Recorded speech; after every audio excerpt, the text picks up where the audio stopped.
8 और 9 अगस्त का समय आपके लिए कैसा रहेगा, आज के इस वीडियो में मैं आपको यही बताने जा रहा हूं। देवी और सज्जनों, सबसे पहले 8 और 9 अगस्त के पंचांग को समझते हैं कि पंचांग क्या कहता है। 8 अगस्त को चतुर्दशी तिथि, उत्तराषाढ़ा नक्षत्र, शुक्रवार का दिन, चंद्रमा मकर राशि में, शुभ समय 11:59 AM से 12:53 PM तक, राहु काल 10:46 AM से 12:26 PM तक और दिशाशूल पश्चिम दिशा की तरफ है। 9 तारीख को पूर्णिमा है, तो पूर्णिमा तिथि शनिवार का दिन, चंद्रमा मकर राशि में, शुभ समय 11:59 AM से 12:53 PM तक, राहु काल 9:06 AM से 10:46 AM तक और दिशाशूल पूर्व दिशा की तरफ है। देवी और सज्जनों, पंचांग में 3 महत्वपूर्ण चीजें थी जो मैंने आपको बताई। सबसे पहला दिशाशूल जिस डायरेक्शन का बताया है उस डायरेक्शन की यात्रा आपको नहीं करनी है, नहीं तो आपका नुकसान हो जाएगा। दूसरी चीजें हमने आपको बताई, शुभ समय अभिजीत मुहूर्त। अभिजीत मुहूर्त का अर्थ यह है देवी और सज्जनों कि कोई भी अच्छा काम, शुभ काम करने की अगर इच्छा है, करना चाहते हो, तो उस काम को आपको निश्चित तौर पर में इस शुभ समय में करना ही चाहिए। वो काम सफल होने के योग बहुत अधिक बन जाते हैं। दूसरी चीज हमने आपको बताई, राहु काल यानी कि अशुभ समय। इस समय में किसी विशेष उद्देश्य से कहीं जाने के लिए ना निकले, आपके लिए अच्छा रहेगा। इस समय में आपको कोई भी नया काम शुरू नहीं करना चाहिए। इस समय शुभ नहीं है, तो अशुभ समय में कोई भी शुभ काम शुरू ना करें। देवी और सज्जनों, आइए अब चर्चा को आरंभ करें। मेष राशि वालों के लिए 8 और 9 तारीख को चंद्रमा कुंडली के 10वें भाव में विराजमान है, जिसका अर्थ यह है कि पिता से संबंधित विषयों में आपका प्रभाव जो है इस समय में बना हुआ रहेगा। इस समय में काम में आपका मन लगेगा, लगन से काम करेंगे, लेकिन कभी कभी मूड स्विंग भी हो सकता है। ऑफिस में अच्छा समय पर निर्णय भावनात्मक हो सकते हैं, इसलिए अपने भावनाओं पर काबू करें, नहीं तो परेशानी सामने आ सकती है। कर्म, कैरियर, कार्यक्षेत्र, यश और पद प्रतिष्ठा का भाव है ये 10वां, तो इन सब पर में चंद्रमा जो है अपना प्रभाव निश्चित तौर पर में दिखाएगा ही दिखाएगा। वृषभ राशि वालों के लिए कुंडली के 9वें भाव में चंद्रमा का प्रवेश है, जो ये दर्शाता है, अच्छा 9वां भाव जो है सो भाग्य, धर्म, यात्रा, गुरु से संबंधित इन सब चीजों का होता है, जिसके कारण से धार्मिक कार्यों में आपका मन लगेगा। लंबी यात्राओं या तीर्थ यात्रा की योजना जो है सो आपकी बन सकती है। भाग्य का साथ अपेक्षाकृत बेहतर होता हुआ दिखाई दे रहा है, इसीलिए भाग्य के साथ मिलने के कारण जो काम अटके हुए थे वो सारे काम इस समय में होते हुए प्रतीत हो रहे हैं। देवी और सज्जनों, मिथुन राशि वालों के लिए 8वें भाव में है चंद्रमा, जो ये दर्शाता है कि मन एकांत चाहता है, मानसिक अशांति लेकिन होने की संभावना है। अनुसंधान, तंत्र मंत्र और आध्यात्म में आपकी रुचि बढ़ती हुई प्रतीत हो रही है। अचानक घटनाओं का योग बनता हुआ प्रतीत हो रहा है। रैंडम कुछ घटनाएं, कुछ समस्याएं जो हैं सो सामने आ सकती है। मानसिक चिंता, छिपी हुई बातों और गूढ़ ज्ञान के भाव होने के कारण इन सब पर में प्रभाव डालेगा चंद्रमा इन 2 दिनों में। देवी और सज्जनों, कर्क राशि वालों के लिए 7वें भाव में है चंद्रमा।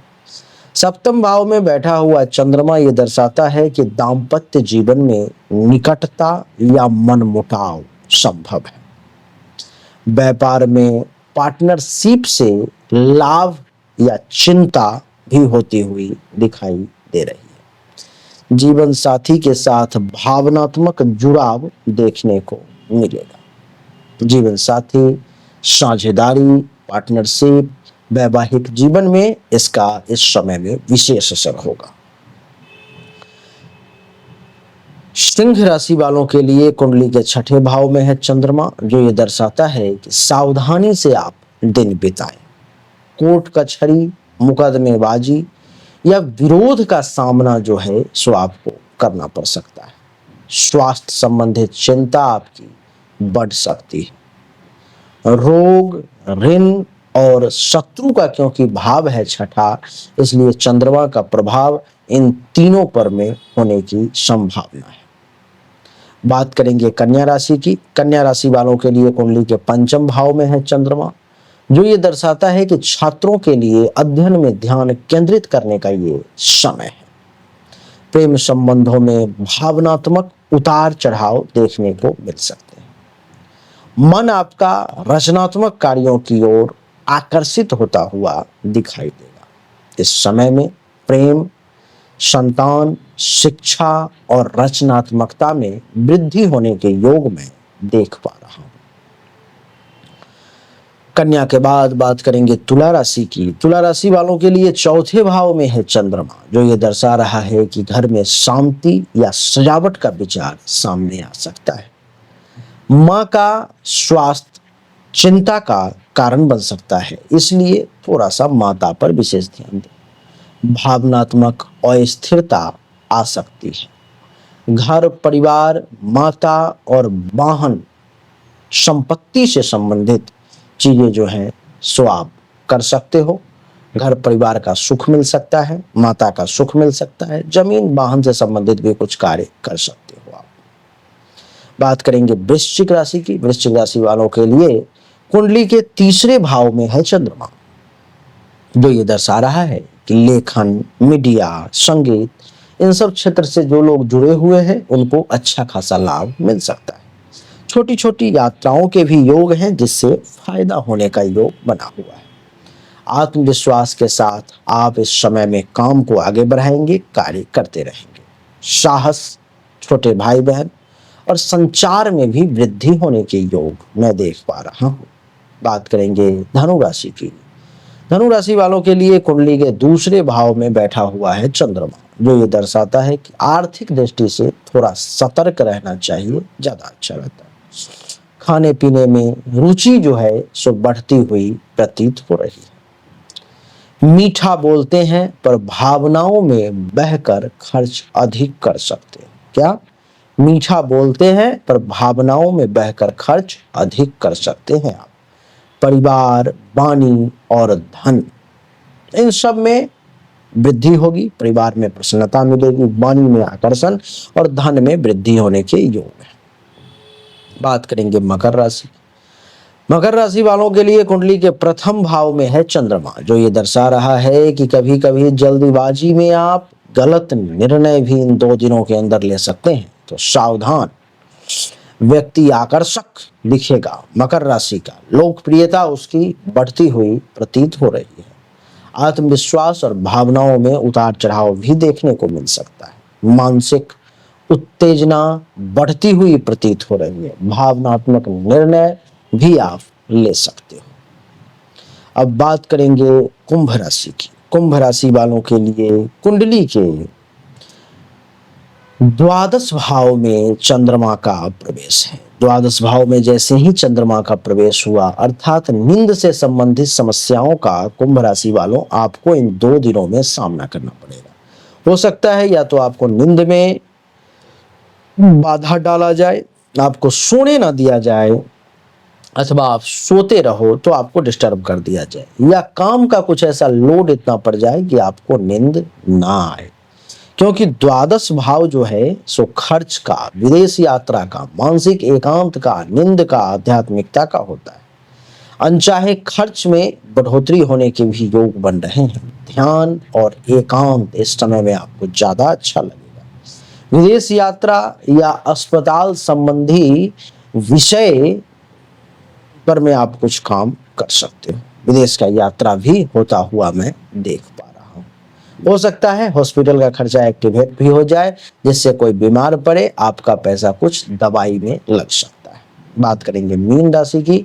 मीन राशि वालों के लिए कुंडली के एकादश भाव में है चंद्रमा, जो ये दर्शाता है कि सामाजिक प्रतिष्ठा में वृद्धि होगी। मन प्रसन्न रहेगा। नए मित्र आपके बन सकते हैं, आय में बढ़ोतरी हो सकती है, आय, लाभ, इच्छाओं की पूर्ति भी होने का योग है और दोस्तों से भी विशेष फायदा, विशेष लाभ मिलने के योग में देख पा रहा हूं मीन राशि वालों। देवी और सज्जनों, यही थी दैनिक राशिफल 8 और 9 तारीख की, जो हमने बताने का आपको प्रयास किया। देवी और सज्जनों, आपकी जानकारी के लिए मैं बता दूं कि बहुत ही आसान शब्द में हमने आपको सारी चीजें बताई है और बहुत आराम से बताई है, तो आपको समझ में भी निश्चित तौर पर आ गया होगा। हमने अभी तक आपको जो भी जानकारी दी ये 100% सत्य नहीं है। फिर से सुने, 100% सत्य नहीं है। आपने बिल्कुल सही सुना है। ऐसा मैं क्यों कह रहा हूं? क्योंकि अभी तक जो हमने आपको बताया ये एक सामान्य राशिफल है, विशेष नहीं है। विशेष जानकारी, 100% एक्यूरेट जानकारी तो आपको तभी मिल सकती है जब पर्सनली आपके जन्म कुंडली की जांच की जाए, पर्सनली आपके हाथ की रेखा को देखा जाए, तभी तो सिर्फ आपके बारे में सही जानकारी आपको प्राप्त होगी। और जब वो जानकारी प्राप्त होगी तो वो 100% एक्यूरेट होगी। आपको जानना चाहिए, अगर आपको परिश्रम ज्यादा करना पड़ रहा है लेकिन परिणाम नहीं मिल पा रहे हैं, आपको भाग्य का साथ नहीं मिल पा रहा है, जिस पोजीशन पर आपको होना चाहिए उस पोजीशन पर आपसे पहले कोई और पहुंच जा रहा है, इसका अर्थ है कि भाग्य का साथ नहीं मिल रहा है, भाग्य के देवता की स्थिति कुंडली में गलत है, उसको ठीक करने की जरूरत है। दूसरा, अगर आप बहुत परिश्रम कर रहे हो, आमदनी के कई सोर्स को तलाशने की कोशिश कर रहे हो, लेकिन आमदनी बहुत ज्यादा कर नहीं पा रहे हो जितनी इच्छा है, जितनी कोशिश है, तो चेक करने की जरूरत है कि आमदनी के जो देवता हैं उनकी क्या स्थिति है कुंडली में, आखिर आमदनी क्यों नहीं बढ़ पा रही। अगर आप पैसा तो कमा रहे हो लेकिन बचत नहीं कर पा रहे हो, लाख प्रयास करते हो लेकिन फिर भी कितना भी पैसा कमा लूं, कितनी भी कोशिश कर लूं, बचत नहीं हो पा रहा है, तो आपको चेक करने की जरूरत है कि जन्म कुंडली में जो धन धान्य संपत्ति के बचत की देवता हैं, जो बैंक बैलेंस के देवता हैं, उनकी क्या स्थिति है, क्यों ऐसा हो पा रहा है। लेकिन इन सब को चेक करने के लिए पर्सनल आपकी जन्म कुंडली की जांच करनी पड़ेगी, तभी जाकर के वो पता लग पाएगा। देवी और सज्जनों, चाहे कोई बीमारी है जो आपको बहुत परेशान कर रहा है, बहुत परेशान कर रहा है, आप ठीक नहीं हो पा रहे हो, चाहे आपका विवाह नहीं हो रहा, वैवाहिक जीवन में अथवा परेशानी आ रही है, मामला तलाक तक पहुंच गया है या विवाह हो ही नहीं पा रहा है, जिस काम को करने की कोशिश कर रहे हो हर काम में रुकावट आ रहा है, जमीन मकान गाड़ी चाह रहे हो लेकिन हो नहीं पा रहा है, तो इन सभी शंकाओं का समाधान जन्म कुंडली देखने के बाद ही मैं आपको दे सकता हूं। उसके लिए सामने दिए गए नंबर पर में अपनी जन्म तारीख, जन्म समय, जन्म स्थान दोनों हाथ के हथेली का फोटो अवश्य भेजें। जो शुल्क है जमा करें, इंतजार करें, आपको जानकारी अवश्य मिलेगी। अच्छा लगा तो वीडियो को लाइक करें, शेयर करें, चैनल को सब्सक्राइब करके इसके बेल आइकन के बटन को दबा दें। राधे राधे, राम राम,